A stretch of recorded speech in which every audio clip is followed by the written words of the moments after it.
Hi எல்லாருக்கும் Eid Mubarak. மணி பார்த்தீங்கன்னா 12 மணி இருக்கும். ஏன்னா இன்றைக்கி ஃபுல் டே ரம்ஜானுக்கு நல்ல சாப்பாடுன்னு இந்த 30 நாளும் ஒரே சாப்பாடு தான்.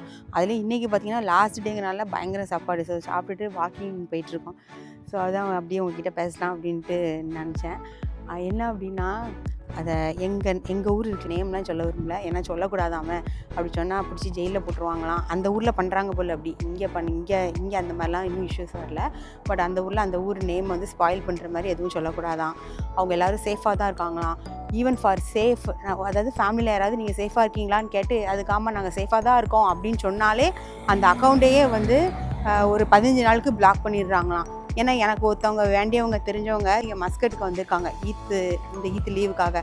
ஏன்னா அங்கே சிச்சுவேஷன் சரியில்லை அப்படின்னு சொல்லிட்டு இங்கே வந்து கொஞ்சம் ஒரு 10-15 நாள் இருந்துட்டு போகலாம் அப்படின்ட்டு. அப்போ அவங்கக்கிட்ட தான் நிறைய ஸ்டோரிஸ்லாம் கேட்டால் அவங்க தான் சொன்னாங்க.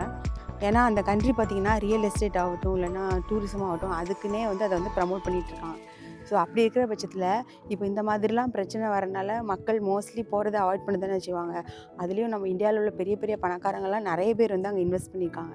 அதுலேயும் அவங்க என்ன சொல்லி ப்ரமோட் பண்ணுறாங்கன்னு அப்படின்னா, இது வந்து ஒரு சேஃபஸ்ட் கண்ட்ரி, சேஃபான கண்ட்ரி, ரியல் எஸ்டேட்டுக்காகட்டும் ப்ளஸ் டூரிசம்க்காகட்டும், ரெண்டுக்குமே உங்களுக்கு வந்து எந்த ஒரு இங்கே கிடையாது, ரொம்ப சேஃபான கண்ட்ரி அப்படின்னு சொல்லி தான் ப்ரமோட் பண்ணி எல்லாம் பண்ணிகிட்டு இருந்தாங்க. பட் ஆனால் இப்போ அப்படியே எல்லாம் தலைகீழாயிருச்சு. உண்மையை சொல்லப்போனால் டிவியில் ஆகட்டும், நியூஸ் பேப்பரில் ஆகட்டும், அங்கே நடக்கிற விஷயங்களில் ஒரு 5% தான் நம்ம பார்க்குறோமா.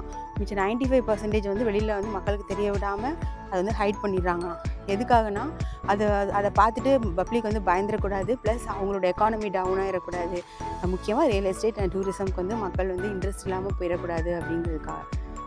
ஸோ இதை பற்றி இன்னும் நிறைய பேசலாம். இன்னும் அதோட ரொம்ப இன்ட்ரெஸ்டிங்கான நிறைய விஷயம்லாம் நான் வச்சுருக்கேன்.